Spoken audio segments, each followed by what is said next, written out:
నమస్తే, welcome to reality check. ప్రస్తుతం మనతో పాటు ఉన్నారు కాంగ్రెస్ సీనియర్ నేత తులసిరెడ్డి గారు. సార్ నమస్తే అండి. అమ్మా నమస్తే అమ్మా. ఎలా ఉన్నారు సార్? బాగున్నామా సార్, చంద్రబాబు నాయుడు గారు, లోకేష్ గారు దావోస్ పర్యటనలో ఉన్నారు. ఆ పర్యటన సారాంశం ఏమంటారు మీరు? అమ్మా, ఇది రొటీన్ వ్యవహారం. ఇది ప్రతి సంవత్సరము స్విట్జర్లాండ్ దావోస్ లో ఇటువంటి మీటింగ్ జరుగుతూ ఉంటాయి, పోతా ఉంటారు, ఇలా ప్రజెంటేషన్ ఇస్తారు. దానికి ఏమీ ముఖ్యమంత్రి మంత్రులే పోవాల్సిన అవసరం లే. యాక్చువల్ గా ఆఫీసర్స్ అయితే ఇంతకంటే బాగా ప్రజెంట్ చేస్తారు. యాక్చువల్ గా ముఖ్యమంత్రి, మంత్రులు, రాజకీయ నాయకులు పోవాల్సిన అవసరం లే. ఆఫీసర్స్ పోతే కన్నా ఇంకా ఇంతకంటే వీళ్ళకంటే ఇంకా ఎఫెక్టివ్ గా ప్రజెంట్ చేయగలరు ఒక ఇష్యూ మీద. ఎందుకంటే ఆ లాంగ్వేజ్ విషయంలో కానీ ఇంకోటి కానీ. ఇది ఏ పారిశ్రామికవేత్త అయినా కానీ, ఏ పెట్టుబడిదారైనా కానీ ప్రజల కోసము, రాష్ట్రం కోసము, దేశం కోసము పెట్టుబడులు పెట్టరు, వాళ్ళ కోసం పెట్టుకుంటారు. ఏ పారిశ్రామికవేత్త కానీ, ఏ పెట్టుబడిదారి కానీ ప్రజల కోసమనో, ప్రభుత్వాల కోసమనో, పార్టీల కోసమని చెప్పేసి వాళ్ళు పరిశ్రమలు పెట్టరు, పెట్టుబడి పెట్టరు. వాళ్లకు లాభాలు ఏమైనా వస్తాయి అనేది ఆలోచించి వాళ్ళు చూస్తారు. కానీ మనం ఈ పక్క ప్రభుత్వాలు వచ్చేసి 3 కోణాలు: ఎకానమీ, ఎన్విరాన్మెంట్, ఎంప్లాయీ. అంటే ఈ పరిశ్రమలు పెడితే ఎంతమందికి ఉద్యోగాలు వస్తాయి, తర్వాత గవర్నమెంట్ కు ట్యాక్స్ రూపంలో ఎంత వస్తుంది, at the same time environment వచ్చేసి వాతావరణ కాలుష్యం లేకుండా కూడా చూసుకోవాలి. ఊరికే ఆహ్వానిస్తానే కొన్ని చోట్ల పొల్యూషన్ వచ్చేసి మొదటికే మోసం వచ్చే పరిస్థితి వస్తుంది. పరిశ్రమ పెట్టుబడి పెట్టిన సంతోషమే కానీ దానివల్ల వచ్చిన కాలుష్యం వచ్చేసి మరింత నష్టం కలిగిస్తుంది. కాబట్టి ఆ కోణంలో ప్రభుత్వాలేమో ఈ కోణంలో ఆలోచిస్తాయి. ఎకానమీ, ఎన్విరాన్మెంట్, ఎంప్లాయీ కోణంలో. పెట్టుబడులు పెట్టే వాళ్ళు వచ్చేసి మాకు ఏమి లాభాలు వస్తాయి, వీళ్ళు ఏమి ప్రభుత్వాలు వచ్చేసి ఏమి రాయితీలు ఇస్తాయి, తర్వాత అక్కడ లా అండ్ ఆర్డర్ బాగుందా, బాగుందా, తర్వాత వాళ్ళకి కావాల్సిన రా మెటీరియల్, ఇటువంటివన్నీ వాళ్ళు చూస్తారు. కాబట్టి ఆ కోణంలో ఆలోచిస్తారు తప్ప ఇది మా రాష్ట్రానికి రండి, మా దేశానికి రండి అంటే ఏం వాళ్ళు వచ్చేసి ఇక్కడికి వచ్చి అనేది ఉండదు. ఏ రాజకీయ నాయకుడైనా ఇలాగా టూర్స్ కి వెళ్ళినప్పుడు దాన్ని టూర్లుగా అభివర్ణించకుండా రాష్ట్రానికి మేలు జరిగేలా, రాష్ట్రానికి పెట్టుబడులు తెచ్చే కోసమే మేము ఇక్కడికి వెళుతున్నాము, అది ఏ రకమైన ప్రెజెంటేషన్ అయినా ఇస్తున్నాము, పెట్టుబడులను ఆకర్షిస్తామని చెబుతూ ఉంటారు. చంద్రబాబు నాయుడు గారు, లోకేష్ గారు మన గతంలో చెప్పడం చూసాం, ఈసారి కూడా చెప్తున్నారు. నిజంగానే పెట్టుబడులు వస్తున్నాయా? ఒకళ్ళు వచ్చినట్లయితే గతంలో ఉన్న పెట్టుబడుల పరిస్థితి ఏంటి, ఎక్కడికి వెళ్ళిపోయాయి? ఇవన్నీ ఎంఓయు ఊరికి వచ్చేసి రాసుకుంటారు తప్ప, సరే ఇప్పుడు అడిగినప్పుడు చూస్తామంటేనే సరిపోదు కదా. తర్వాత వచ్చేసి దానికి ఇంప్లిమెంటేషన్ కాడ ఇదే లిప్పుకు కప్పుకు మధ్య చాలా అడ్డంకులు ఉన్నట్టు, టీ తాగేటప్పుడు లిప్పుకు కప్పుకు మధ్య ఆ విధంగా చెప్పినంత మాత్రాన అవి ఇంప్లిమెంట్ అయినట్టు కాదు. సరే, ఏదో ఇది ఒక ప్రాసెస్ తప్ప దీంతోనే ఏదో మొత్తము ఇది ఒక ప్రచారం ఎక్కువ ఉంది. యాక్చువల్ గా పెట్టుబడులు వచ్చేదానికంటే ప్రచారం, పావు కోడికి ముప్పావు మసాలాని, ఇక్కడ మసాలా ఎక్కువగా ఉంది తప్పని చేసి చికెన్ తక్కువగా ఉంది. ఇక్కడ వచ్చింది ఏం లేదు, ప్రచారం మాత్రము. ముఖ్యమంత్రి గారు వచ్చేసి వాళ్ళతో మాట్లాడారు, వీళ్ళతో మాట్లాడారు, లోకేష్ వచ్చేసి వాళ్ళతో మాట్లాడారు, చలిలో గడ్డగట్టే చల్లిపోయినాడు. ఇవన్నీ ఇన్ని చూసి వచ్చేసి పరిశ్రమలు పెడతారు వాళ్ళు. వాళ్ళకి ఇక్కడ లాభాలు ఏ మేరకు వస్తాయి పరిశ్రమ పెడితే అనే కోణంలో ఆలోచిస్తారు తప్ప, ఇప్పుడు ఇంటర్నెట్ కొడితే, నెట్ చూస్తే ప్రపంచంలో మొత్తం ఏ ఖండంలో, ఏ దేశంలో, ఏ రాష్ట్రంలో, ఏ ప్రాంతంలో ఏమేమి ఉన్నాయి, ఖనిజాలు ఏమున్నాయి, ఏమేమి దానికి షీషోర్ ఎంత ఉంది, అక్కడ అన్ని వివరాలు వచ్చేసి కావాల్సినంత వివరాలు మనకు నెట్ లో తెలుస్తాయి ఏ పారిశ్రామికవేత్తకైనా కానీ. కాబట్టి దాన్ని చూసి పెట్టుకుంటాడు తప్ప ఏదో మనం చెప్తానే దానికి ఏదో అతను ఉప్పొంగి మనకు మేలు చేయాలని రావడం. కాబట్టి సరే, ఏదైనా ఇది ఒక ప్రచారంలో ఒక భాగము. ఏదో కొందరు వచ్చేసి వస్తే రావచ్చు, అంతవరకే. కానీ మీరు చెప్పినట్టు గతంలో అనేక సార్లు చంద్రబాబు నాయుడు గారు పోయారు దావోస్ కు. మరి అవన్నీ వచ్చింటే ఇవాళ ఇంకా మొత్తం 6 కోట్ల మందిలో చాలా వచ్చేసి ఆ పరిశ్రమలకు ఎంప్లాయీస్ మొత్తం చిన్న పెద్ద ఆడ మగ అందరు కలిసినా కానీ అందరికంటే ఎక్కువ ఉద్యోగాలు వచ్చి ఉండాలి వచ్చేసి. కాబట్టి ఇది మనం పూర్తిగా దీన్ని వచ్చేసి సరే కొట్టేయలేం, కానీ సరే something is better than nothing, ఏదో ప్రయత్నాలు చేస్తున్నాడు అంతవరకే మనము చూడాలి. కానీ ఏదో అద్భుతాలు జరుగుతాయని అని అనుకోవాల్సిన అవసరం లేదని నా అభిప్రాయం. సార్, ముఖ్యంగా జేఎస్డబ్ల్యూ ఏపీలో పెట్టుబడులు పెట్టడానికి నిరాకరించారు. బట్ తెలంగాణలో 800 కోట్లు, మహారాష్ట్రలో 13 లక్షల కోట్లు పెట్టుబడులు పెట్టడానికి సిద్ధంగా ముందుకొచ్చింది. ఎందుకు ఏపీలో పెట్టుబడి పెట్టడానికి తిరస్కరించడం జరిగింది, నిరాకరించారు? కారణాలు ఏవై ఉండొచ్చు అంటారు? అంటే ఇప్పుడు తెలంగాణకు సంబంధించి అక్కడ మెయిన్ హైదరాబాద్, అంటే తెలంగాణ గురించి ఏం కాదు, మళ్ళా మనం హైదరాబాద్ గురించి. తర్వాత మహారాష్ట్రలో బాంబే గాని, పూణే గాని కొన్ని డెవలప్డ్ వచ్చేసి అక్కడ మెయిన్ గా ఇన్ఫ్రాస్ట్రక్చర్ డెవలప్ అయింది. తర్వాత వీళ్ళకి కావాల్సినటువంటి మిగతా అన్ని యాక్సిలరీ ఇష్యూస్ అని అక్కడ ఉంటాయి కాబట్టి ఆ అడ్వాంటేజ్ కొంచెము ఉంటుంది. కాబట్టి దానివల్ల కొంత పెట్టిండొచ్చు, కానీ అంత మాత్రం చేత వచ్చేసి సరే మన ఒక్కొక్క పరిశ్రమకు ఒక్కొక్క ఏరియా సూటబుల్ ఉండొచ్చు. కొన్ని పరిశ్రమలకు వచ్చేసి సముద్ర తీరము అనుకూలంగా ఉండేట్టు ఉండొచ్చు, అటువంటి ఇక్కడ ప్రిఫర్ చేస్తాయి. కొన్ని వచ్చేసి హైదరాబాద్ లో ఉండే ఆ సౌకర్యాలు చూసి పెట్టచ్చు. కాబట్టి దాంట్లో కొంత అడ్వాంటేజ్ మహారాష్ట్రకు, గుజరాత్ కు మొదటి నుండి ఉంది, ఈవెన్ తమిళనాడుకు. కాబట్టి ఆ యాంగిల్లో మనం వచ్చేసి మన రాష్ట్రాన్ని మనం వీళ్ళను నాయకత్వం తప్పులు పడాల్సిన అవసరం లేదు, కానీ ఓవరాల్ గా కొన్ని నేపథ్యము కొంత ఆడ అనుకూలంగా ఉంటుంది. ఆ యాంగిల్ చూడాల్సిందే. అక్కడ నాయకులు పెద్ద గొప్పలని కానీ వీళ్ళు తక్కువని కాదు, కానీ ఇక్కడ ఉండే పరిస్థితులు కొంత అడ్వాంటేజ్ కొన్ని పరిశ్రమలకు ఇప్పుడు ఇక్కడ అడ్వాంటేజ్ ఉంటుంది. సార్, మీరు అన్నట్టుగా ఇన్ఫ్రాస్ట్రక్చర్ అనేది మెయిన్ కీ రోల్ పోషిస్తుంది. ఇన్ఫ్రాస్ట్రక్చర్ లేనిదే రాష్ట్రాలకి పెట్టుబడులు రావడం అనేది కష్ట సాధ్యమే. సో దాని వైపుగా మన నాయకులు ఆలోచిస్తున్నారా, లేకపోతే మేము వెళ్ళి మా ఫేసులు చూపించి మా ప్రెజెంటేషన్ ఇచ్చినంత మాత్రాన పెట్టుబడులు వచ్చేస్తాయని చెబుతున్నారా, ప్రజలను మభ్య పెడుతున్నారా అని అనుకోవచ్చా? ఇక్కడ రెండు ఉన్నాయేమో, మనము మభ్య పెట్టడము అనే యాంగిల్ కాదు, కానీ కొంత ప్రయత్నము ఉంది, ప్రచారము ఉంది.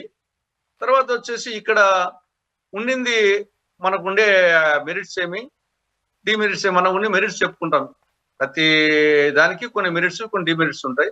మన మెరిట్స్ చెప్పుకోవడము, అతను కన్విన్స్ చేసిన ప్రయత్నం చేయడము, తర్వాత ఆ యాంగిల్లో కొంత దాంట్లో ప్రచారము ఉంటుంది, అన్నీ ఉంటాయి. దీంట్లో వచ్చేసి మనం ఏమి కేవలము ఒక యాంగిల్ చూడకూడదు, అన్ని యాంగిల్స్ లో చూడాలి.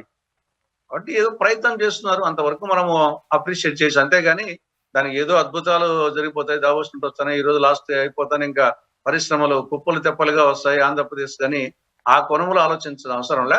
కానీ అట్ ది సేమ్ టైం మనకంటే హైదరాబాద్ కు కొన్ని అడ్వాంటేజ్ ఉన్నాయి. హైదరాబాద్ సిటీకే అలా ఎంటైర్ తెలంగాణ గురించి, ఇంకా తెలంగాణ వల్ల ఎక్కడ పెట్టడం లేదు కదా, ఎవరిని వచ్చినా హైదరాబాద్ లోనే పెడతామంటారు.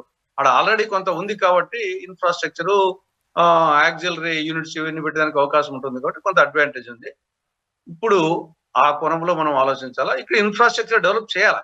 ఇక్కడ వచ్చేసి ఒకవైపు పోర్ట్స్, ఒకవైపు ఎయిర్పోర్ట్స్, ఒకవైపు రోడ్స్, రైల్వేస్, మిగతా స్కిల్ డెవలప్మెంట్, మ్యాన్ పవర్, ఇవన్నీ మనకున్న అడ్వాంటేజ్ మనకు ఉన్నాయి. మనకు వచ్చేసి సీషోర్ తెలంగాణకు ఉంది, వాళ్ళకి సీషోర్ లేదు, మనకు వచ్చేసి ఇది ఒక అడ్వాంటేజ్ అనుకోవచ్చు.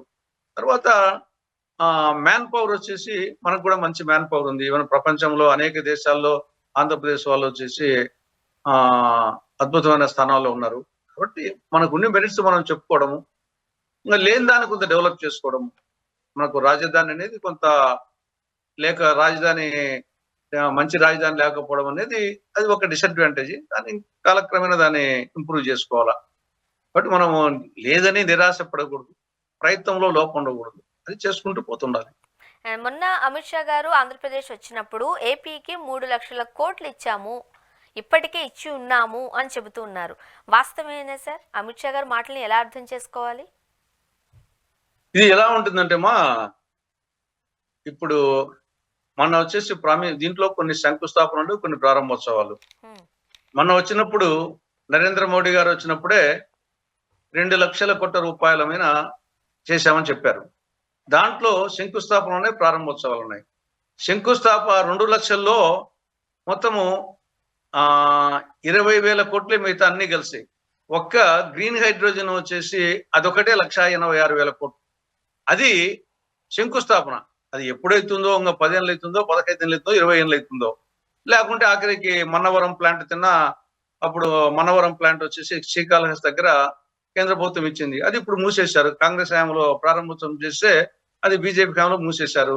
ఆల్రెడీ విశాఖపట్నం స్టీల్ ప్లాంట్ ఈ యొక్క 2,00,000 కోట్ల రూపాయల కంటే పైన దాన్ని అమ్మాలని చూస్తున్నారు. కాబట్టి అమిత్ షా గారు చెప్పినటువంటి ఆ 3,00,000 కోట్ల రూపాయలు అది ఒకవేళ నిజమే అనుకున్నా కానీ 1,86,000 కోట్లు ఆ గ్రీన్ హైడ్రోజన్ ది అది ఎప్పుడు వస్తుందో అది శంకుస్థాపన చేసింది. అదేమి ఇచ్చినట్టు కాదు, అది వచ్చేసి ఏదో భవిష్యత్తులో. కాబట్టి ఆ టైపే తప్ప ఇంకా రోడ్లు ఉంటాయి, నేషనల్ హైవేస్ ఇవి జరుగుతూ ఉంటాయి. 10 ఏళ్ళలో 15 ఏళ్ళ పాటు వచ్చేసి పిపిపి మోడల్లో ప్రైవేట్ పార్ట్నర్షిప్ వచ్చేసి అవన్నీ కలిసి ఆయన చెప్తున్నాడు. కానీ యాక్చువల్ గా చట్ట ప్రకారం రావాల్సినటువంటి ప్రత్యేక హోదాకు పంగనామాలు పెట్టారు. చట్టంలో విభజన చట్టంలో 13 షెడ్యూల్లో కడప జిల్లాలో శైల ఆధ్వర్యంలో స్టీల్ ప్లాంట్ పెట్టాలి, మరి దాని గురించి మాట్లాడడం లేదు. దుగరాజపట్నం ఓడరేవు దాని గురించి మాట్లాడలేదు. విశాఖ విజయవాడ మెట్రో రైల్స్ దాని గురించి మాట్లాడలేదు. 9th షెడ్యూల్ 10th షెడ్యూల్ దాంట్లో ఉండే ఇన్స్టిట్యూషన్స్ మనకు రావాల్సినట్టు రావాలా, అవే ఉన్నాయి. దాదాపు వచ్చేసి 1,00,000 కోట్ల రూపాయల పైన 9th షెడ్యూల్ 10th షెడ్యూల్ రావాల్సినట్టు అవి చేయలేదు. కాబట్టి ఆకాశంలో చుక్కలు ఎన్ని ఉన్నాయంటే నేను చెప్పొచ్చు. ఆ టైప్ లో వచ్చేసి భవిష్యత్తులో వచ్చేదానికి ఒక శంకుస్థాపన చేసేసి 2,00,000 కోట్లు 1,86,000 కోట్లతో చేసి ఇప్పటికి అది పైసా ఖర్చు పెట్టలే, మరి అది కూడా 3,00,000 కోట్ల కింద వేసినట్టుంది ఆయన. మరి ఈ 15 రోజుల వ్యవధిలోనే ప్రధానమంత్రి మోదీ గారు, అమిత్ షా గారు ఆంధ్రప్రదేశ్ రాష్ట్రానికి వచ్చారు. రాష్ట్ర అభివృద్ధికి సంబంధించి కావచ్చు, లేకపోతే రాష్ట్రానికి కావాల్సిన నిధుల విషయానికి సంబంధించి కావచ్చు, ఒక్క మాట కూడా మాట్లాడలేదు. మన దీంట్లోనే చూసినట్లయితే మరి రాష్ట్రానికి సాక్షాత్తు అమిత్ షా గారు వచ్చారు, హోమ్ మినిస్టర్ ప్రధానమంత్రి మోదీ గారు వచ్చారు. వాళ్ళని అడగాల్సిన బాధ్యత మన రాజకీయ నాయకుల పైన ఉంది. వాళ్ళు ఎందుకు నోరు మెదపడం లేదు, ఎందుకు మాట్లాడట్లేదు, ఎందుకు అడగట్లేదు? ఎలా చూడాలి దీన్ని? మన దేశంలో బీజేపీ అంటే భారతీయ జనతా పార్టీ, ఆంధ్రప్రదేశ్ లో బీజేపీ అంటే బి అంటే బాబు, జే అంటే జగన్, పి అంటే పవన్. ఈ నాట్ ఓన్లీ వీళ్ళే కాదు, ఈవెన్ జగన్ ఉడక బీజేపీ చేతిలో కీలుబొమ్మలు. బీజేపీ అంటే భయం వెళ్ళదు, ఎందుకంటే ఎవరెవరి వీక్నెస్ వాళ్ళకున్నాయి. కాబట్టి కేంద్రం అంటే భయం. ఎస్పెషల్లీ మోడీ అమిత్ షా అంటే సిబిఐ కేసులు కానీ, ఈడీ కేసులు కానీ, ఐటీ కేసులు కానీ వీళ్ళకి అన్ని ఉన్నాయి. కాబట్టి అటు జగన్కు ఉన్నాయి, ఇటు చంద్రబాబు నాయుడుకు ఉన్నాయి. కాబట్టి భయం. అంటే ఎంతసేపు వచ్చేసి కాబట్టి కొంత రిక్వెస్ట్ చేసుకుని ఉన్న కొన్ని సాధించుకునే వాళ్ళు, కానీ బీజేపీని అంత గట్టిగా అడిగి చేసే శక్తి వీళ్ళకు లేదు. ఈవెన్ యాక్చువల్ గా చంద్రబాబు నాయుడు గారు గట్టిగా అడగాల్సిన పరిస్థితిలో ఉన్నాడు. ఎందుకంటే ఇక్కడ బీజేపీ మీదనో జనసేన మీదనో ఆధారపడి ఉండాల్సిన ప్రభుత్వం ఏం కాదు. ఇక్కడ మొత్తం 175 గాను 135 సీట్లు ఉన్నాయి. మ్యాజిక్ ఫిగర్ ఏమో 88. కాబట్టి ఇక్కడ బ్రహ్మాండ మెజార్టీ ఉంది. కేంద్రంలో ఈయన మీద ఆధారపడి మనుగడ సాగించాల్సిన పరిస్థితిలో బీజేపీ ప్రభుత్వం ఉంది.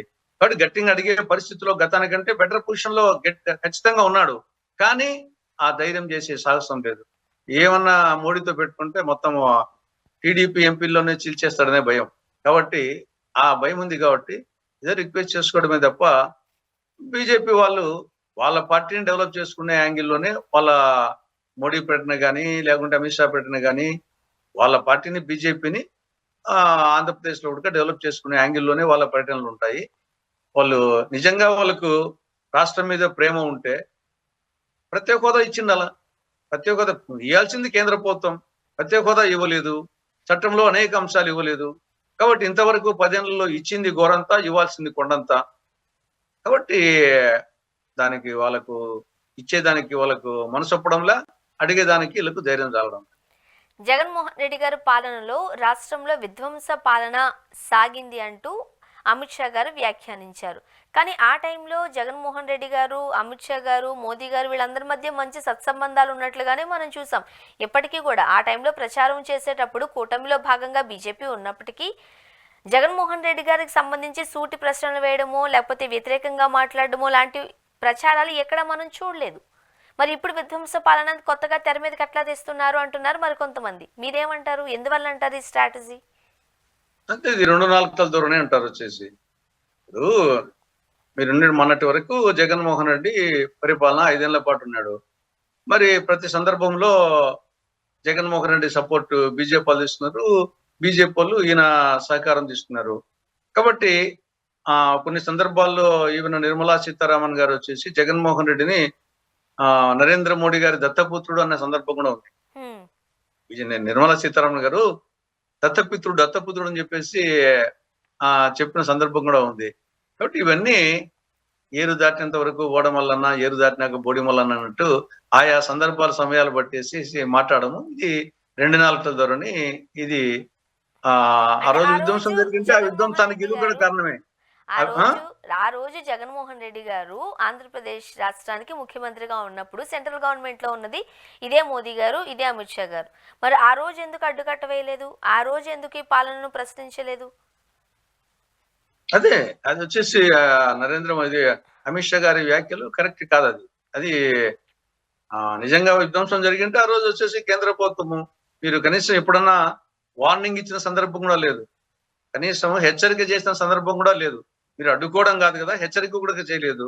మీరు అడిగిన కాడికి అప్పులు ఇచ్చారు, ఆయన సహకారం తీసుకున్నారు, దత్తపుత్రుడిని వ్యాఖ్యానించారు. కాబట్టి అమిత్ షా గారి వ్యాఖ్యలు కరెక్ట్ కాదు. సార్, మరోపక్క మనం వైజాగ్ స్టీల్ ప్లాంట్ కి 11,400 కోట్లు నిధులు మంజూరు చేస్తున్నాము అంటూ కేంద్ర ప్రభుత్వం మొన్న ప్రకటించింది. మరోపక్క విఆర్ఎస్ తీసుకోండి అంటూ ప్రోత్సహిస్తుంది ఇదే సెంట్రల్ గవర్నమెంట్. ఏం చేస్తుందంటారు? నిజంగా ఈ వైజాగ్ స్టీల్ ప్లాంట్ ప్రైవేటీకరణ ఆగిపోయినట్లేనా? ఎలా చూడాలంటారు? నాకు తెలిసి అదేం ఆగిపోయినట్టు ఏం లేదుమా. ఇది యాక్చువల్ గా గోటితో గిల్లుతూ నోటితో వచ్చేసి లాలిపాట అన్నట్టుంది. గోటితో గిల్లుతూ బతుకు మీరు చెప్పినట్టు ఒకవైపు ఏమో విఆర్ఎస్ ను ప్రోత్సహిస్తా ఉన్నారు, మరొక వైపు వచ్చేసి ఏదో ప్యాకేజ్ ఇచ్చినట్టు చేస్తున్నారు. కాబట్టి ఆ ప్యాకేజీ కూడా అదేమి పెద్ద బ్రహ్మాండమైన ప్యాకేజీ కాదు. ఆల్రెడీ వాళ్ళు ఇచ్చింది ఎంత? గతంలో 1,650 కోట్లు, ఇప్పుడు 11,430 కోట్లు ఇస్తామని చెప్పారు. కానీ ఆల్రెడీ ఈ స్టీల్ ప్లాంట్ కు ఉండే అప్పే 25,000 కోట్లు. దాని బ్లాస్ట్ ఫర్నేసెస్ లో 3 ఒకటి పనిచేయడం లేదు, దానికి పూర్తి సామర్థ్యంతో పనిచేయడం లేదు, దానికి వర్కింగ్ క్యాపిటల్ లేక 4 నెలల నుంచి జీతాలు లేవు. తర్వాత వచ్చేసి ఈ పరిస్థితుల్లో కొంత కోర్టు అటాచ్మెంట్ కొంత ఉంది. కాబట్టి ఇది వాళ్ళు ఇచ్చిన ప్యాకేజీ ఏ మూలకు అయిపోయింది కాదు. నిజంగా దాన్ని రివైవ్ చేయాలనుకుంటే మొత్తం చేసిండాల. ఇది ఒక 2-3 నెలలకు తప్ప ఇది తాత్కాలిక ఉపశమనమే గాని ఇది శాశ్వత ఉపశమనం ఏమాత్రం కాదు. ఇది ఒక విధంగా చెప్పాలంటే పంటి నొప్పికి తుంటి మీద అన్నట్టుంది. పంటి నొప్పికి తుంటి మీద అంటే జబ్బు ఒకటి, చికిత్స ఒకటి. దీనికి యాక్చువల్ గా నష్టాలు వచ్చేదానికి కారణం ఏమి? నష్టాలు వచ్చేదానికి కారణము క్యాప్టివ్ మైన్స్ ఓన్ మైనింగ్ లేకపోవడం అనేది ప్రధాన కారణం. నువ్వు ఓన్ మైనింగ్ ను ఎవరన్నా ఇవ్వాలా, లేకుంటే ఓన్ మైనింగ్ ఉండే సెయిల్లో అన్నా అది కేంద్ర ప్రభుత్వ సంస్థ, ఇది కేంద్ర ప్రభుత్వ సంస్థ విశాఖది. కాబట్టి సెయిల్లో విలీనమన్నా చేయాలి, లేదా క్యాప్టివ్ మైనింగ్ అన్నా ఇవ్వాలి. అప్పుడు నష్టాలు రావు. అప్పుడు వచ్చేసి మీరు ప్యాకేజ్ ఇవ్వాల్సిన అవసరం లేకుండా సరిపోతుంది. కాబట్టి అవి కుండకు బొక్క పెట్టి కుండలో కొంచెం కొంచెం నీళ్లు పోస్తే అది కుండ నిండే పరిస్థితి ఏం లేదు. ఈ పక్క దీనికి నష్టాలు వచ్చేదానికి కారణం క్యాప్టివ్ మైనింగ్ లేకపోవడం. కాబట్టి అది చేయకుండా క్యాప్టివ్ మైనింగ్ ఇవ్వకపోవడము, లేదా సెయిల్లో విలీనం చేయకపోవడము, అవి చేయకుండా ఇది తాత్కాలికమైన ఉపశమనం ఇచ్చేసి దట్టు ఆల్రెడీ వాళ్ళ పాలసీ అట్టే ఉంది. ఏది? ప్రభుత్వ రంగ సంస్థలను వచ్చేసి ప్రభుత్వం వ్యాపారం చేయకూడదు అనే యాంగిల్లో ప్రభుత్వం మోడీ గారి యొక్క బీజేపీ పాలనా విధానం వచ్చేసి. కాబట్టి అది అట్టే ఉండగా ఇది ఏదో ఆ చిన్న ప్యాకేజ్ తో వచ్చేసి రివైవల్ ఏం కాదు. ఇది ఖచ్చితంగా ఒక 2-3 నెలలు 4 నెలలు అయిన తర్వాత ఇదే కారణం చూపిస్తారు. చూడు, మేము కేంద్ర ప్రభుత్వం ఆదుకోవాలని, దాన్ని నిలబెట్టాలని, ప్రభుత్వ రంగంలో నిలబెట్టాలని మేము ఇంత ఆర్థిక సహాయం చేశాము, అయినా వాళ్ళు నిలదొక్కలేరు. ఇంకా ఏం చేసేది? ఈ డబ్బు ప్రజల డబ్బే కదా, ప్రజల డబ్బు ఎంత ఖర్చు పెట్టేది, కాబట్టి అందుకోసం ప్రైవేట్ పరం చేస్తున్నామని చెప్పేసి ఈ సాకు చూపి ఒక 3 నెలలు 4 నెలల తర్వాత ఖచ్చితంగా ఇది ప్రైవేట్ పరం చేస్తారు. ఇది యాక్చువల్ గా సాకు. ఇది రేపు చెప్పేదానికి సాకు. దీంతో ఏమి కాదు. ప్రజలను వచ్చేసి కన్విన్స్ చేస్తానికి వీళ్ళనే చంద్రబాబు నాయుడిని మిగతా వాళ్ళను, ఎందుకంటే ఇది ఆంధ్రుల ఆత్మాభిమానంతో ఆత్మగౌరవంతో ముడిపడినటువంటి ఇష్యూ కాబట్టి ఆ యొక్క సెంటిమెంట్ ను కొంత డిఫ్యూజ్ చేసే దానికోసము ఇది తాత్కాలికంగా ఇచ్చినట్టు ఇచ్చి రేపు ప్రైవేట్ వాళ్ళకు పోయేదే కదా ఈ అమౌంట్. కూడా 11,440 కోట్లు పెట్టింది కూడా ఆ పెట్టుబడి అది అలాగే ప్రైవేట్ వాళ్ళకు పోతుంది. కాబట్టి అది వాళ్ళ దగ్గర నుండి వీళ్ళు రాబట్టుకుంటుంది తప్ప ఇది తాత్కాలిక ఉపశమనమే. ఇది ఒక విధంగా సాకు, ప్రైవేట్ పరం చేస్తానికి ఇది ఒక సాకుగా రేపు ఉపయోగించుకుంటారని నా అభిప్రాయం. సార్, మీరు రిటైర్డ్ ఐపీఎస్ ఏబి వెంకటేశ్వర్లు గారు చేసిన వ్యాఖ్యల్ని మీరు వినే ఉంటారు. అంటే వెల్ ఎడ్యుకేటెడ్ ఆయన, ఒక బాధ్యతాయుతమైన పదవిలో ఉన్నారు, రిటైర్ అయ్యారు. రిటైర్ అయిన తర్వాత మాట్లాడుతున్న వ్యాఖ్యలు చూస్తుంటుంటే మీకేమనిపిస్తుంది? ఒక సీనియర్ అమ్మా, పొలిటీషియన్. నేను ఒకటి రెండు చూశాను. నాకు వినబుద్ధి కాలేదు. నేను చూస్తామని చెప్పేసి కొంచెం అట్లా చూస్తే ఆయన మాటలు నాకు కన్న కఠోరంగా అనిపించినవి. వచ్చేసి నాకు వినబుద్ధి కాలేదు. వచ్చేసి ఒక ఐపీఎస్ ఆఫీసర్ గా ఉండేతను ఇంతగా క్యాస్ట్ ఫీలింగ్ గురించి కానీ, తర్వాత ముఖ్యమంత్రి సరిపోకపోవచ్చు, నీకు జగన్మోహన్ రెడ్డి కావచ్చు, రాజశేఖర్ కావచ్చు, ఎవరైనా కావచ్చు, సరిపోనలు ఉంటారు. అంటే ఏమన్నా వచ్చేసి మేనర్, అతను వీడు వాడు ఆ విధంగా మాట్లాడడం వచ్చేసి నిజంగా ఇది అసలు ఆయన గురించి మాట్లాడాలంటేనే అసహ్యం వేస్తుంది. ఒకప్పుడు వచ్చేసి ఆయన ఇబ్బంది పెడుతున్నారని చెప్పేసి జగన్ పీరియడ్ లో చెప్పేటప్పుడు అనేక టీవీ ఛానల్స్ చూడక నేను కూడా పాల్గొన్నాను. ఆయనకు అనుకూలంగా ఈ తప్పు జగన్మోహన్ రెడ్డి చేసేది చెప్పడం జరిగింది. కానీ ఇటీవల ఆయన మాటలు చూసిన తర్వాత ఇంత దిగజారుడు మనిషి, ఇంత విలువ లేనటువంటి మనిషి అని చెప్పేసి నాకు అనిపించింది. ఆయన గురించి మాట్లాడమే వేస్ట్ అనిపిస్తుంది. అంటే ఇప్పుడు వెల్ ఎడ్యుకేటెడ్ సార్, ఆయన చూసి చాలా మంది ఇన్స్పిరేషన్ గా తీసుకునే వాళ్ళు ఉంటారు. ఐపీఎస్ ఆయన, అండ్ ఒకసారి రిటైర్ అయిన తర్వాత ఒక 1 year వరకు ప్రభుత్వాలకు సంబంధించి కావచ్చు, రాజకీయాలకు సంబంధించి కావచ్చు మాట్లాడకూడదు మనకు తెలిసినంత వరకు. కానీ ఆయన 1 year కూడా కంప్లీట్ కాలేదు. అయినా సరే అవన్నీ మర్చిపోయి ఇలా మాట్లాడడాన్ని ఎవరైనా వెనకాలండి ఆయన చేత మాట్లాడిపిస్తున్నారా, లేకపోతే స్వతహాగా ఆయన అలా మాట్లాడుతున్నారా? చాలా మందికి అర్థం కాని ప్రశ్న. నేను అనుకోవడమ్మా, అట్లా ఎవరు ఆయనంతగానే అది ఆయన వ్యక్తిత్వమే అలాంటిది అనిపిస్తా ఉంది. ఇప్పుడు సరే, ఏదైనా ఒక ఇష్యూ మీద మాట్లాడచ్చు, తనకు జరిగిన అన్యాయం గురించి చెప్పొచ్చు. చెప్పేటప్పుడు మేనర్స్ ఉండాలి కదా. మాజీ ముఖ్యమంత్రిని పట్టుకొని ఎవరైనా, ఆయనే కాదు ఎవరైనా సరే, వాడు వీడు అనవేంటి? వచ్చేసి నీకు జరిగిన అన్యాయం చెప్పు, అంతే తప్పనిచ్చేసి ఆ పరుష పదజాలం వాడము ఏమాత్రం కరెక్ట్ కాదు. వచ్చేసి నాకు తెలిసి ఆయన వెనకాల వేరే వాళ్ళు ఉన్నారనుకోవడం లేదు. మళ్ళీ అంత అమాయకుడు ఏం కాదు. వచ్చేసి అన్ని తెలిసినోడే, చాలా తిరిగితేట్టు ఉండేవాడే. కాబట్టి అతను సొంత అభిప్రాయం వేరే వాళ్ళు ప్రోత్సహిస్తుందని అనుకోవడం లేదు. కానీ కొందరు దాన్ని బట్టి సంతోషపడే వాళ్ళు కొందరు ఉండొచ్చు. కొందరు వచ్చేసి కులపిచ్చి ఎక్కువగా ఉండే వాళ్ళకు సంతోషపడే వాళ్ళు కొందరు ఉండొచ్చేమో. కానీ వేరే వాళ్ళ ప్రోద్బలంతో చేస్తానని అనుకోవడం లేదు. అది ఆయనే చేస్తున్నాడు, అది కరెక్ట్ కాదు, ఏమాత్రం కరెక్ట్ కాదు. ఆయన మీద ఉన్నటువంటి గౌరవము నాకే కాదు చాలా మందికి పోయింది. ఇది మా రాష్ట్రంలో ఎవరేం చేసే కానీ ఈయన ఎక్కువ కులాల మధ్య చిచ్చు ఈయన పెడుతున్నాడు. యాక్చువల్గా గతంలో ఏం జరిగిందో అది వేరు, కానీ ఈయన ఎక్కువ పెడుతున్నాడు. సార్, ఇప్పుడు టీడీపీ కూటమిలో ఏం జరుగుతుందంటారు? పదవుల లొల్లి కొనసాగుతున్నట్లుగా మనం చూస్తూ ఉన్నాం. సాక్షాత్తు చంద్రబాబు నాయుడు గారు, అలానే లోకేష్ గారి సమక్షంలోనే భరత్ గారు నెక్స్ట్ సీఎం లోకేష్ గారే అన్నారు. మరికొంతమంది డిప్యూటీ సీఎంగా ప్రస్తుతానికి లోకేష్ గారికి ఆ పదవి కూడా కట్టబెట్టబోతున్నారు అంటున్నారు. జన సైనికులు మావాడే సీఎం అంటున్నారు. వాళ్ళు ఏం జరుగుతుందంటారు?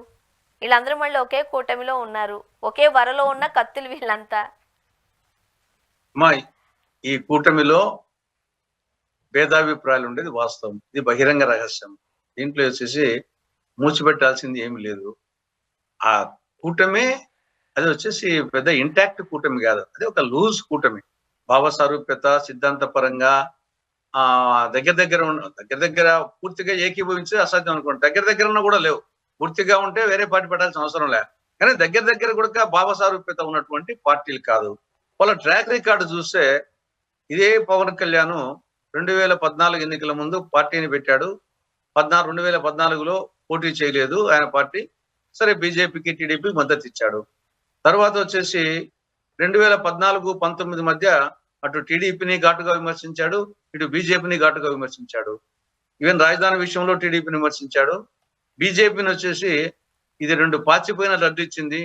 తర్వాత బీజేపీ ఇది ఉత్తరాది పార్టీ, ఇది హిందీ వాళ్ళ పార్టీ, దక్షిణాదికి వ్యతిరేకము అని చెప్పేసి కూడా వీళ్ళు ఇచ్చే ఉంటే దక్షిణ భారతదేశం సెపరేట్ దేశం అయిపోతుంది అనే స్థాయి కూడా బీజేపీ మీద విమర్శించినోడే. లెఫ్ట్ పార్టీలతో పొత్తు పెట్టుకున్నాడు. ఆయన చెవుకు వీరన్న ఆదర్శం అంటాడు. 2019లో లెఫ్ట్ పార్టీతో పెట్టుకుని పోటీ చేశాడు. 1 సీటు రాలేదు, 1 సీటు వచ్చింది. ఆ 2 సీట్లు ఓడిపోయినాడు ఆయనే. మళ్ళా వచ్చేసి 2019-24 మధ్య మళ్ళా దగ్గరయ్యారు. తర్వాత కాబట్టి అది లూజ్ కూటమి అన్నమాట.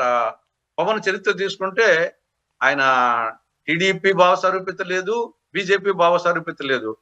ఇప్పుడేమో వచ్చేసి ఎక్కర్లేని భావ సారూప్యత బీజేపీ వచ్చినట్టు, ఆ రోజేమో చేగువీరా లెఫ్ట్ పార్టీస్ ఆ టైప్ మాట్లాడేసి మా బీజేపీ ఇది ఉత్తరాది పార్టీ, దక్షిణాది పార్టీ, దక్షిణాది వ్యతిరేకం చెప్పినాడు. ఇప్పుడు ఈయన సనాతన ధర్మం అని చెప్పేసి మన తిరుపతి సందర్భంగా యాత్ర ఇవన్నీ. కాబట్టి ఒక స్థిరత్వం లేని వ్యక్తి పవన్ కళ్యాణ్. ఇంకా బీజేపీ వాళ్ళకు ఆంధ్రప్రదేశ్ లో ఏం లేదు, కానీ కేంద్రంలో అధికారంలో ఉన్నారు కాబట్టి వాళ్ళు డెవలప్ చేసుకోవాలని వాళ్ళు ఉన్నారు. సరే, బీజేపీకి టీడీపీ కూడా కొన్నాళ్ళు కలిసి ఒకసారి కలిసి ఉంటారు, ఒకసారి వ్యతిరేకం చేస్తారు. ఇదే చంద్రబాబు నాయుడు బీజేపీని వాళ్ళది మసీదులు కూల్చే పార్టీ, మాది మసీదులు నిర్మించే పార్టీ అని చెప్పేసి చంద్రబాబు నాయుడు బీజేపీని అన్నాడు. 2018 ఆ ప్రాంతంలో ధర్మదీక్ష పెట్టాడు, ప్రత్యేక హోదా ఇవ్వలేదని చెప్పేసి. కాబట్టి ఇవి లూజ్ కూటమి. మరి ఎందుకు కూటమికి ఏర్పడినారంటే, ఎన్నికలకు ముందు జగన్మోహన్ రెడ్డి భయంతో వచ్చేసి భయపడి తాత్కాలికమైనటువంటి అడ్జస్ట్మెంట్ అయినారు.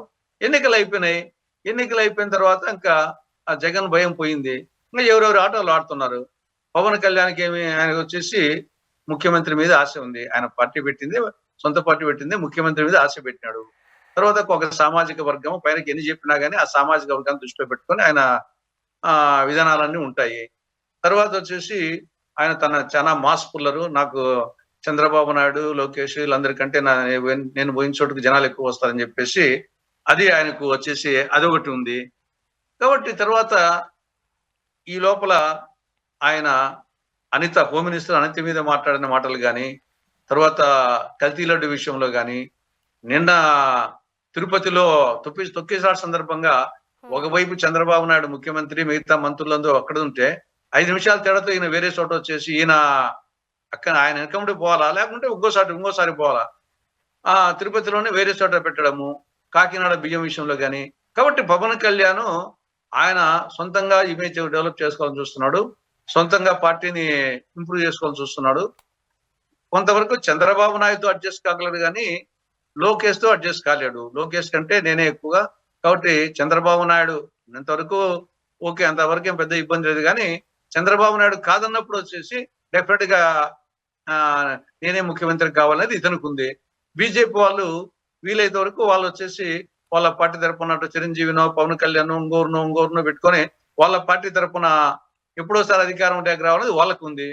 చంద్రబాబు నాయుడు ఒక ప్రాంతీయ పార్టీ లీడరు, ఇన్నాళ్ళు అనుభవం ఉంది, కాబట్టి వయసు కూడా వస్తుంది. కాబట్టి న్యాచురల్ గా ప్రాంతీయ పార్టీల్లో నెక్స్ట్ జనరేషన్ వచ్చేసి జాగ్రత్తగా ఇప్పుడాలంటే ఇల్లు దీపం ఉండగానే ఇల్లు చక్కబెట్టుకోవాలా. కాబట్టి తాను యాక్టివ్ గా ఉన్నప్పుడు, ముఖ్యమంత్రిగా ఉన్నప్పుడే కొడుకును వచ్చేసి డెవలప్ చేసుకోవాలా, పార్టీని డెవలప్ చేసుకోవాలా అనేది ఆయనకు ఉంటుంది. కాబట్టి ఇది జరుగుతానే ఉంటుంది. ఇది కానీ ఎప్పుడోసారి వచ్చేసి ఇది ఎక్కువ రోజులు కొనసాగే సంసారం కాదు. 2029 వరకు వీళ్ళ కూటమి బలంగా ఉంటదంటారా? అమ్మా, ఉంటుంది. కాకపోతే ఏమంటే ఎందుకు ఉంటుందంటే, ఈయనకు ఉండేది 21, వాళ్ళకు ఉండేది 8. చంద్రబాబు నాయుడు టీడీపీకి ఒక్కరికి 135 ఉన్నాయి, మ్యాజిక్ ఫిగర్ 88. కాబట్టి ఇక్కడ ఇబ్బంది లేదు. కేంద్రంలో వచ్చేసి ఈయన మీద ఆధారపడి వాళ్ళు ఉండాలా. కాబట్టి టీడీపీ బీజేపీకి సంబంధించి పెద్ద డిఫరెన్స్ రాదు, డెవలప్ చేసుకో. కానీ పవన్ కళ్యాణ్ వచ్చేసి ఆయన స్థిరత్వం లేని మనిషి. ఆయన ఎప్పుడు ఏం మాట్లాడుతో చెప్పలేం. కానీ చంద్రబాబు నాయుడు వరకు వచ్చేసి కాంపిటీటర్ గా భావించాడు, లోకేష్ మాత్రం కాంపిటీటర్ గా భావిస్తాడు. కాబట్టి చంద్రబాబు నాయుడు వయసు రీతి అయింది కదా, నెక్స్ట్ ఎలక్షన్ లోకి వచ్చేసి ఆయన ఇంత యాక్టివ్ గా ఉండకపోవచ్చేమో. కాబట్టి ఈ లోపల నేను డెవలప్ చేసుకోవాలని చెప్పేసి పార్టీని తాను యాంగిల్ ఆలోచిస్తాడు. కాబట్టి డెఫినెట్ గా వచ్చేసి చంద్రబాబు నాయుడు దాన్ని చాప కింద నీళ్ళలో ఎక్కడ కట్ చేయాలో అక్కడ కట్ చేస్తాడు, పైకి బాగా ఉన్నట్టుగానే కట్ చేస్తాడు. కాబట్టి ఈ లోపల ఒకటి లోకేష్ ను వచ్చేసి ఎలివేట్ చేయడము, ఆయన వచ్చేసి డిప్యూటీ సీఎం ఇవ్వడమా, లేకుంటే వచ్చేసి పార్టీ అధ్యక్షుని పదవి ఇవ్వడమా అనేది చేస్తాడు. నెక్స్ట్ ఎలక్షన్స్ లో 2029లో ఎలక్షన్స్ లో కానీ, నెక్స్ట్ ఎలక్షన్ ఎప్పుడు ముందు జరిగినా గానీ, అప్పుడు గన మళ్ళా టీడీపీ వస్తే గన అప్పటికి వచ్చేసి లోకేష్ ను సీఎం గా చేసే ప్రయత్నం చేస్తాడు. కానీ నెక్స్ట్ ఎలక్షన్లకు ముందు సీఎం ను చేసే ప్రయత్నం చేయడు, ఆయనే సీఎం గా పోతారు. ఎందుకంటే ఏం ట్రంప్ 79 సంవత్సరాలు ట్రంప్ అమెరికా అధ్యక్షుడు అయినప్పుడు నెక్స్ట్ ఎలక్షన్లకి ఏమి, రేపు మోడీ కూడా నెక్స్ట్ పిఎం క్యాండిడేట్ ఆయన ఉంటాడు కదా, ఏం ఆయన సర్వేశ్వరులు కదా. కాబట్టి వయసు ఉన్నదే వాస్తవమే, కానీ వయసు రీత్యా కూడా నెక్స్ట్ ఎలక్షన్లకు ఆ చంద్రబాబే ముఖ్యమంత్రిగా ఉంటాడు. నెక్స్ట్ ఎలక్షన్ల తర్వాత మాత్రము డెఫినెట్ గా వచ్చేసి నిజంగా ఒకవేళ టీడీపీ అధికారంలోకి వస్తే ఆ రోజు అవకాశాలు ఉంటే అప్పుడు సీఎం గా చేస్తారు. కానీ ఈ లోపల రెండు జరుగుతాయి. ఈ యొక్క లోకేష్ ఇమేజ్ ని డిప్యూటీ సీఎం గా కానీ లేకుంటే పార్టీ అధ్యక్షుడు కానీ ఎలివేట్ చేయడమా, లేదు వచ్చేసి దాంతో పాటు పవన్ కళ్యాణ్ వచ్చేసి కొంచెం తగ్గించడం అంటే ఆయన పదవి బుడబిక్కి కాకుండా ఒక డిప్యూటీ సీఎం కాకుండా గతంలో జగన్ పీరియడ్ లో 5 డిప్యూటీ సీఎంలు ఉన్నారు. కాబట్టి తిమ్మర్స్ సూత్రము, ఒక గీతను తుడపకుండా చిన్న గీత చేయాలంటే పక్కన పెద్ద గీత గీయాలంట, లేకుంటే ఇంకొక గీత గీయాల. ఆ విధంగా వచ్చేసి లోకేష్ కు డిప్యూటీ సీఎం గా లేకుంటే ఇంకొక లేడీనో ఒక ఎస్సీనో ఒక బీసీనో ఒక ముగ్గురు నలుగురిని వచ్చేసి డిప్యూటీ సీఎంలు చేస్తే 5 మంది డిప్యూటీ సీఎంలో పవన్ కూడా అనేది ఆటోమేటిక్ గా తగ్గించినట్టు ఉంటుంది. కాబట్టి డెఫినెట్ గా నేను ఒప్పుకుంటారంటారా? ఎవరు ఒప్పుకోక ఏం చేస్తాడమ్మా, ఏం చేస్తాడో చేసి పవన్ కళ్యాణ్ ఏం చేస్తాడో చేశాను వల్లనే ఇదంతా జరుగుతుంది. పవన్ కళ్యాణ్ బీజేపీకి చాలా సపోర్ట్ గా ఉండడం వల్లనే వైజాగ్ స్టీల్ ప్లాంట్ కి 11,400 కోట్లు వచ్చాయని చెప్పుకుంటున్నారు. ఇన్ని నిధులు కేంద్రం ఏపీకి మంజూరు చేస్తుందంటే because of only Pawan Kalyan గారి వల్లే అంటున్నారు. పవన్ కళ్యాణ్ వచ్చేసి ఆయన గతంలో బీజేపీని బాగా తిట్టినోడే, అందరికంటే ఎక్కువ తిట్టినోడు. ఏది అది north India party, Hindi party, దక్షిణాదికి వ్యతిరేకమైన పార్టీ. ఇదేమి చిన్న ఆరోపణ, అది ఆ స్థాయిలో తిట్టినోళ్ళే 2 పాచిపోయిన రెడ్డి ఇచ్చారని చెప్పేసి. కాబట్టి ఏదో మోడీకి పవన్ కళ్యాణ్ కు బీజేపీకి జనసేనకి చాలా పెద్ద సారూప్యత ఉన్నట్టు భావిస్తున్నారు. కరెక్ట్ కాదు అది వచ్చేసి. వాళ్ళ అవసరాలు వాళ్ళు, వీళ్ళ అవసరాలు వీళ్ళు అంతే తప్ప ఇప్పుండే పరిస్థితుల్లో మోడీకి వచ్చేసి పవన్ కళ్యాణ్ కంటే చంద్రబాబు నాయుడు అవసరము. కేంద్రంలో ప్రభుత్వం ఉండాలంటే నితీష్ కుమార్ చంద్రబాబు అవసరం. కాబట్టి కాకపోతే ఏమంటే కేంద్రంలో అధికారం ఉంది కాబట్టి వాళ్ళ స్ట్రాటజీ వాళ్ళు ఉంటుంది. కాబట్టి పవన్ కళ్యాణ్ చంద్రబాబు నాయుడు వరకు యాక్సెప్ట్ చేస్తాడు. దాంట్లో వచ్చేసి అది చంద్రబాబు నాయుడు కూడా ఉంది. అరే కష్ట సమయంలో వచ్చేసి జైలుకు వచ్చాడు, కొంతవరకు కాంబినేషన్ బాగానే పనిచేసింది అనేది ఉంది. కానీ ఈయన మితిమీరి చేస్తున్నాడు. వచ్చేసి అనిత విషయంలో, హోమ్ మినిస్టర్ అనిత విషయంలో నిజంగా ఆవిడే ఊరుకుంది. కానీ ఇంకొకరు మీరు కానీ నేను కానీ ఉంటే కనుక డెఫినెట్ గా చంద్రబాబు నాయుడు దగ్గర పోయి, ముఖ్యమంత్రి దగ్గర పోయి ఆయనన్నా తీసేయండి నన్నన్నా తీసేయండి అనాల్సిన వాళ్ళు. ఆ పదవి నుండి పవన్ కళ్యాణ్ తీసేయండి, లేకుంటే నన్నన్నా తీసేయండి, ఈ పదవి ఉంటేనేమి లేకుంటేనేమని చెప్పేసి ఆ ప్లేస్ లో అనిత బదులు మీరున్నా నేనున్నా ఇంకోరున్నా చెప్పిండేవాళ్ళు. ఏమిటి ఆయన మాట్లాడడం వచ్చేసి, ఒకవేళ ఫెయిల్యూర్ అనుకుంటే అది ఏదో చెప్పాలి కానీ పిలిపించి ఆ పబ్లిక్ మీటింగ్ లో వచ్చేసి పిలిచి అంత అవమానపరచడం వచ్చేసి, ఆ పదవి ఉంటేనేమి లేకుంటేనేమి అది సహించే విషయం కాదు. వచ్చేసి నేనే తీసుకుంటా అంటే ఈయనే ముఖ్యమంత్రి అయినట్టు, అనితకు ఈయన ఇచ్చినట్టు, మంత్రులకు పదవులు ఈయన ఇచ్చినట్టు అనే విధంగా మాట్లాడినాడు. తర్వాత సనాతన ధర్మము, తన తిరుపతిలో తొక్కిసలాట విషయము. కాబట్టి యాక్చువల్ గా వచ్చేసి ఎంత ఒకేలా ఆయన మీద సాఫ్ట్ కార్నర్ ఉన్నా కానీ ఏదో ఆ కష్టకాలంలో పుట్టుకొచ్చారు, మంచి జరిగింది, ఉభయతారకంగా జరిగింది అని ఉన్నప్పటికీ దానికి లిమిట్స్ ఉంటాయి కదా. ఆయన లిమిట్స్ దాటి బిహేవ్ చేస్తున్నాడు. ఆ పొజిషన్ లో చంద్రబాబు నాయుడు కాదు ఎవరున్నా కానీ పూర్తి మెజారిటీ ఉండి, కేంద్రంలో అవసరం ఉండి, మన ఇంట్లో కొడుకు బిడ్డలు కొడుకు వచ్చేసి వాళ్ళ మీద ప్రేమ ఉన్నా కానీ ఎక్స్ట్రీమ్ స్టెప్ పోతే తల్లిదండ్రులే భరించలేరు. అలాంటిది వచ్చేసి పవన్ కళ్యాణ్ చేసిన స్టెప్స్ వచ్చేసి తన కూటమిని బాగా డ్యామేజ్ చేసే స్టెప్స్ వేశాడు. కాబట్టి ఇది ఆయన మనస్తత్వం అంత. కాబట్టి అంటాడు అంటే జరుగుతూ ఉంటుంది, ఇంకంతకంత ఏం చేయలేరు, ఎన్నికల వరకు జరుగుతూ ఉంటుంది. ఏం జరగబోతుంది ఏంటి అనేది. Thank you so much sir, మీ అభిప్రాయాలు మాతో పంచుకున్నారండి. Thank you very much. Thank you. ఇది వాళ్ళ రియాలిటీ చెక్. Stay tune.